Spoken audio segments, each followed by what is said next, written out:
Hello friends, सर्वांचा अभ्यास खूप छान सुरू आहे. अनेक विद्यार्थी खूप छानपैकी प्रश्न देखील बनवत आहेत. भरपूर विद्यार्थी हे व्हिडिओ बघून लगेचच महत्त्वाच्या गोष्टी अंडरलाईन करतायत. त्याचबरोबर त्या 2-3 वेळा वाचून देखील घेतायत. काही विद्यार्थी आपल्या मित्रमैत्रिणींना व्हिडिओ शेअर देखील करतायत, व्हिडिओ लाईक करतायत. आणि आज आपण येथे विज्ञान प्रकरण मानवनिर्मित पदार्थ, आता या प्रकरणाचा अभ्यास करत असताना आपल्याला बहुतांशी घरामधील ज्या असलेल्या वस्तू आहेत यांचा विचार करायचा आहे. आणि मेनली इथे 3च पार्ट आहेत. खूप सोपं प्रकरण आहे आणि 1 गुणांसाठीचं प्रकरण आहे. 1 गुण. ओके, डेफिनेटली 1 गुण आपल्याला इथे मिळणार आहेत. फक्त काय करायचं ते व्यवस्थित आपण समजून घेऊयात. चला सुरुवात करूयात. 17वा धडा मानवनिर्मित पदार्थ. आता बघा, लाकूड आहे, खडक, दगड वगैरे, खनिजे, खूप सारे मिनरल्स आहेत, पाणी आहे, यासारखे पदार्थ नैसर्गिकरित्या उपलब्ध होतात. बरोबर आहे. परंतु मानवाने नैसर्गिक पदार्थांवर प्रयोगशाळेत संशोधन केले, म्हणजे यासारख्या पदार्थांवर संशोधन केले आणि त्याच्यापासून काही मानवनिर्मित पदार्थ तयार केलेले आहेत. काच असेल, प्लास्टिक आहे, कृत्रिम धागे आहे, थर्माकोल आहे. त्यापैकी आज आपल्याला काच, प्लास्टिक आणि थर्माकोल या 3 गोष्टी बघायच्या आहेत. ओके, तर आता बघा, इथे आपल्याला प्लास्टिक दिसतंय आणि इथे आपल्याला घरातील वस्तूंमध्ये वापरण्यात आलेल्या पदार्थाचे खालील तक्त्यात वर्गीकरण करा. तर ते तुम्ही वर्गीकरण करून घ्या.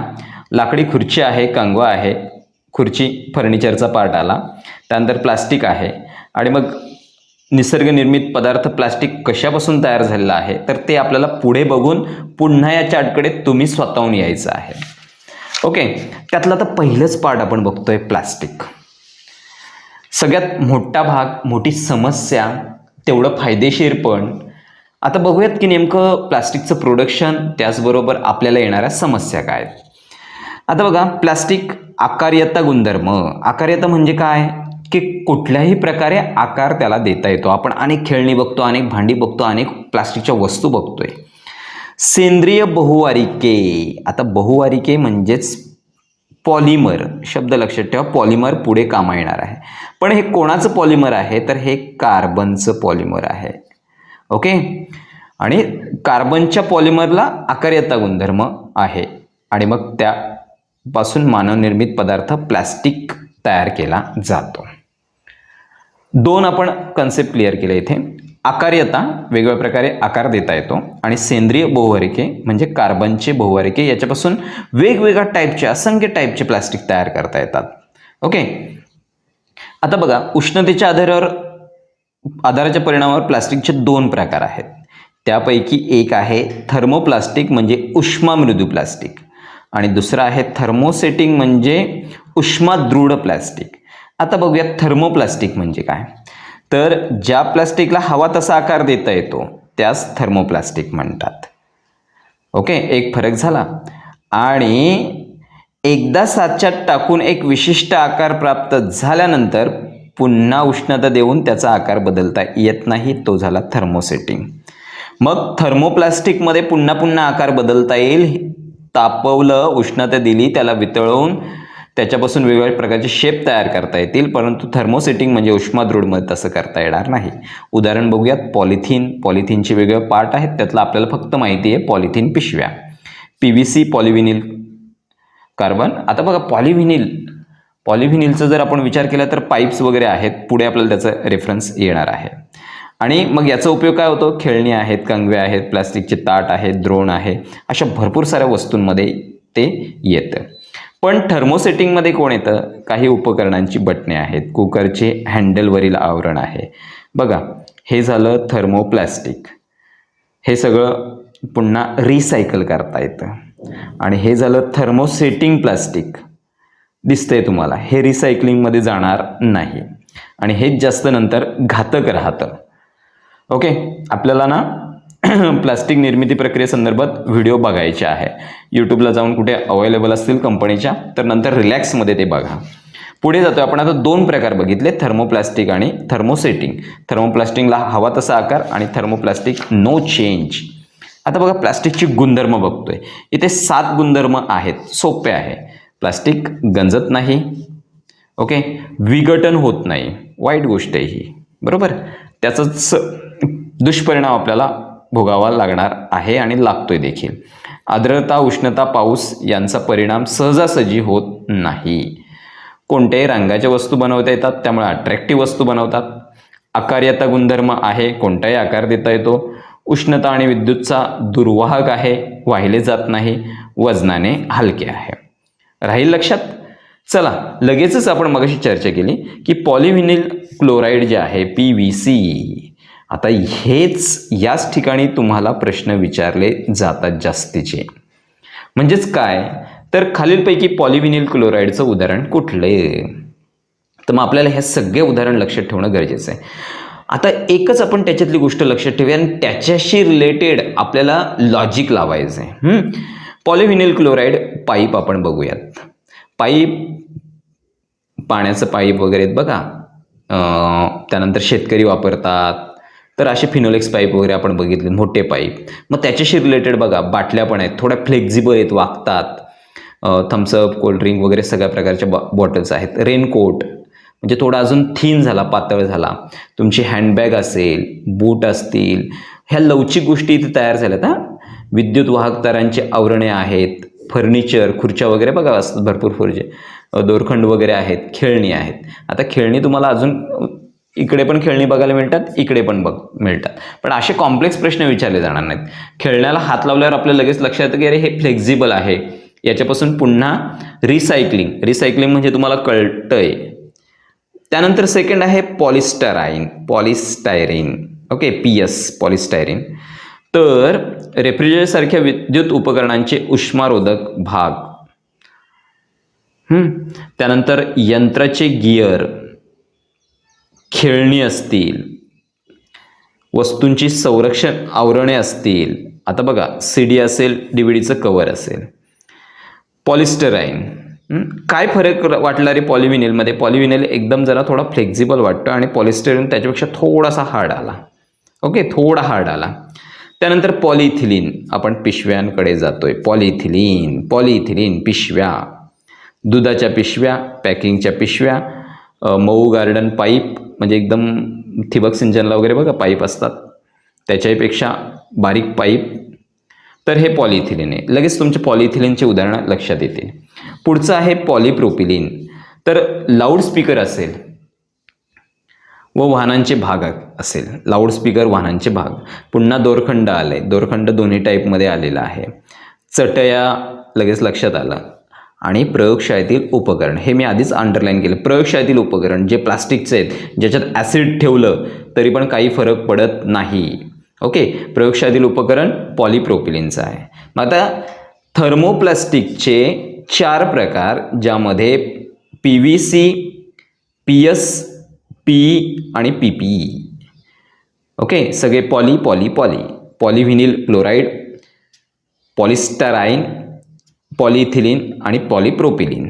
ओके, आता थर्मोसेटिंग, की ज्यामध्ये आपल्याला आकार पुन्हा देता येणार नाही, तापवलं तरी आहेत त्या सिच्युएशनला राहतील किंवा ते जळून जातील. तर बॅकेलाईट आहे, बॅकेलाईट प्लास्टिक. तर बघा, इलेक्ट्रॉनिक स्विच लक्षात ठेवा, इलेक्ट्रॉनिक स्विच. ओके, बटणं वगैरे आहेत ती. रेडिओ, TV, टेलिफोन यांचे cabinet. Radio, TV, telephone. Outer side. Okay, खराब झाली, तुटतात ते, कटकन आवाज येतोय, तुटतात बघा. आणि गृहोपयोगी वस्तू. आता गृहोपयोगी वस्तूमध्ये बरेच असे आहेत की ते कट वगैरे होतात, कडक असतात. कुकरचे हँडलवरील आवरण, हा प्रश्न विचारून गेलाय. बॅकेलाईट, कुकरचे हँडलवरील आवरण. आता पुढचं आहे मेलेमाइन. इथे कब्बशा आणि प्लेट ट्रे, मेलेमाइनचा आहे. कब्बशा, लगेच प्लास्टिकच्या कब्बशा लक्षात येतात तुमच्या, कडक आहेत. यासारख्या गृहोपयोगी वस्तू. विमानाच्या इंजिनचे काही भाग असतील, आपण काय बघितले नाहीत ते. आणि विद्युतरोधक आणि ध्वनिरोधक आवरणे, थोडासा कडक झाले हे. त्यानंतर पॉलियुरेथन, हा फर्निचरचा पार्ट आला. आता इथे पण फर्निचर आहे, इकडे पण फर्निचर. फर्निचर दोन प्रकारचे. आपण क्वालिटी चेक करतोय, अरे क्वालिटी दाखवा, वेगवेगळ्या प्रकारची क्वालिटी दाखवा, आणि हात लागल्यावर लगेच कळून जातं की अरे पॉलियुरेथेन आहे, हे एकदम कडक राहणार आहेत. वाहनांच्या सीट्स असतील, ओके, छोट्या बोटी आहेत ज्या कम्प्लीट प्लास्टिकच्या बनलेल्या आहेत, काहीच होणार नाही, ते मेल्टच होणार नाहीत. सर्फबोर्ड असतील तर हे सगळं त्याच्यामध्ये येणार. आणि लास्ट आहे पॉलिस्टर. ओके, हे पॉलिस्टायरीन आहे आणि हे पॉलिस्टर आहे. तर लेझर प्रिंटरचे टोनर्स हे केलं आहे. आणि कापड उद्योगामध्ये पॉलिस्टर शब्द लक्षात देतो तुमच्या, पॉलिस्टर प्लास्टिक. तर कापड उद्योगामध्ये त्याचा वापर केला जातो आणि तंतुकाच बनवण्यासाठी त्याचा वापर केला जातो. तर हे प्लास्टिकचे थर्मोप्लास्टिक आणि थर्मोसेटिंगचे 4 आणि 4 8 उदाहरणं आहेत आणि त्यांच्याशी रिलेटेड हे सगळे पार्ट आपण जरा लक्षात ठेवूयात. ओके, त्यातलं मेन हायलाइटेड पार्ट लक्षात ठेवलं तर नंतर लॉजिकली तुम्ही त्याचे आन्सर्स देऊ शकता. सगळेजण व्यवस्थित अंडरलाईन करून घेत आहेत आणि लक्षात ठेवण्याचा प्रयत्न करत आहेत. नवीन प्रश्न देखील या ठिकाणी तुम्ही तयार करत आहात. पुढचा, प्लास्टिकचा उपयोग आरोग्य सेवा क्षेत्रात सिरिंजसाठी केला जातो. सिरिंज तुमच्या लगेच लक्षात आली असेल. आता मायक्रो ओव्हन आहे, यामधील जी भांडी आहेत ती प्लास्टिकपासून या बनवलेली जातात.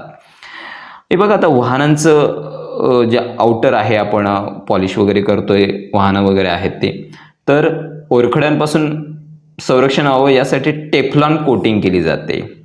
आणि टेफ्लॉन हा प्लास्टिकचाच प्रकार आहे. टेफ्लॉन कोटिंग शब्द ऐकला असेल. प्लास्टिकचे 2000पेक्षा जास्त प्रकार आहेत. मी मगाशीच म्हटलं की हे आपल्याला हे नॉर्मल माहिती आहेत आणि प्रत्येक वस्तूमध्ये छोटे छोटे जसं आपण पॉलिमर बोलते, पॉलिमर याचा अर्थ कळलाय ना, बहुवारिके. विमानाचे काही भाग प्लास्टिकचा वापर, त्यानंतर भिंगे, कृत्रिम दात असतील तर हे पॉलिॲक्रेलिक पासून प्लास्टिकपासून बनवले जातात. खूप सारे याच्यापेक्षा खूप जास्त प्लास्टिकचे उपयोग आहेत. चला, एवढं सगळं असताना प्लास्टिक तुम्हाला आवडलं असेल, पण आता प्लास्टिक थोडा घातक पण आहे आणि ते आपण कसं वापरलं पाहिजे. भाजी विघटनाचा कालावधी 1 ते 2 आठवड्यात ते विघटन होतं. विघटन म्हणजे डिकम्पोज होऊन जातो, सूक्ष्मजीव त्यांचे विघटन करतात. सुती कपडा असेल 1 ते 1 वर्ष आहे, विघटनशील आहे. लाकूड आहे 10 ते 15 वर्ष, विघटनशील आहे. प्लास्टिक मात्र हजारो वर्ष आणि अविघटनशील आहे. सो आपल्याला वाटतं अरे प्लास्टिकचा वापर करतोय आणि सगळ्यात जास्त घातक आहे ते म्हणजे प्लास्टिकच्या पिशव्या. खूप मोठ्या प्रमाणात वापर करतात तुम्ही, आम्ही सगळेच वापर करतोय. पण मग आपण एक याच्यावर उपाय काढू शकतोय. ओके, प्लास्टिकच्या ऐवजी आपण विघटनशील पदार्थांचा उपयोग करून, म्हणजेच काय तर सुतळीच्या पिशव्या असतील, कापडी पिशव्या असतील. मोस्ट ऑफ सुतळीच्या पिशव्यांपेक्षा कापडी पिशव्या आणि कागदी पिशव्यांना आपण प्राधान्य देऊयात.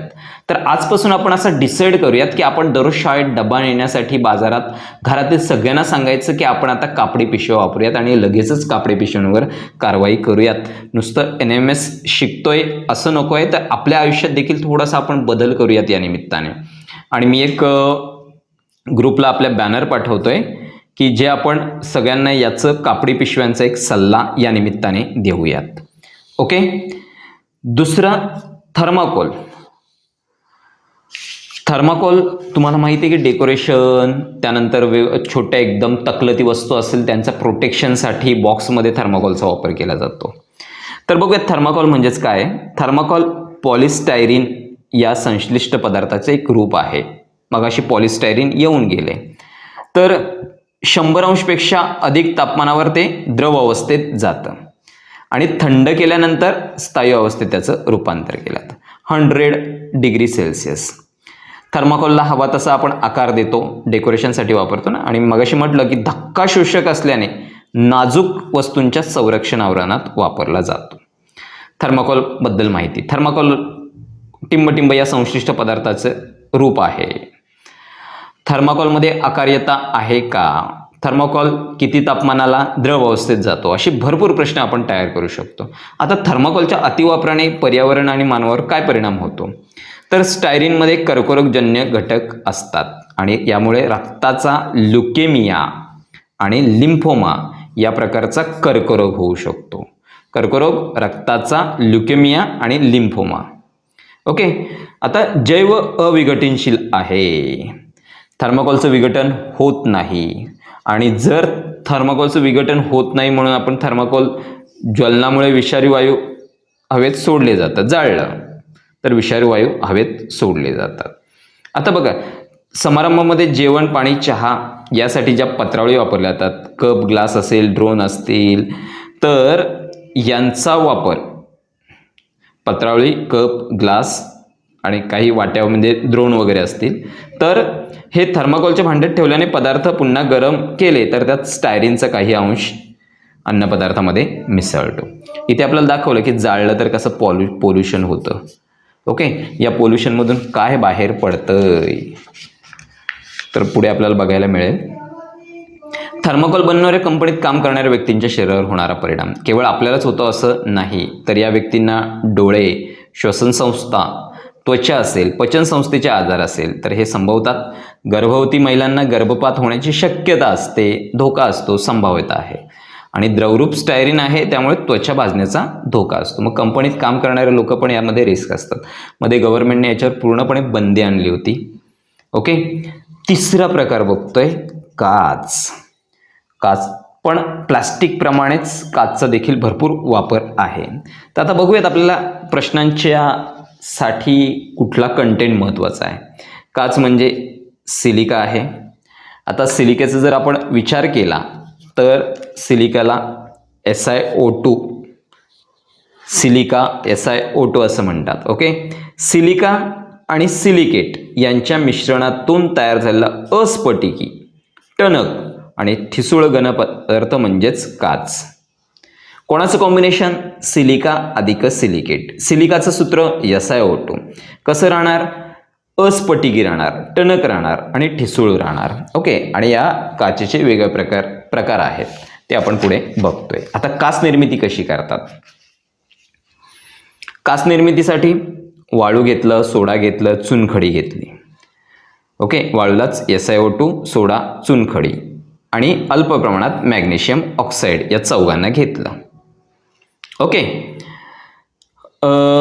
वाळू म्हणजेच म्हटलं सिलिकॉन डायऑक्साईड वितळण्यास सुमारे 1700 अंश सेल्सिअस तापमानाची गरज राहते. अरे बापरे, 1700 अंश सेल्सिअस. आपण आंघोळीचं पाणी तापवायला घेतलं तर त्या पाण्यात हात पण नाही घालू शकत, एवढं गरम असतं, वाफ होते त्यावेळेस. ओके, तर कमी तापमानावर मिश्रण वितळण्यासाठी आता याच्यावर एक ऑप्शन आहे की 1700 अंश सेल्सिअसला न वितळवता या मिश्रणात जर आपण टाकाऊ काचेचे तुकडे घातले, मग भंगारवाले बघा आपल्याकडे प्लास्टिक काच गोळा करून नेतात, त्याचा हा एक बेनिफिट असतो. त्यामुळे 1700चं तापमान निम्म्यावर येऊन जातं, सुमारे 850 सेल्सिअस तापमानावर होतं. आणि मग ते काय करायचं, द्रवरूप गेल्यानंतर 1500 अंश सेल्सिअसपर्यंत तापून एकदम थंड केले जाते.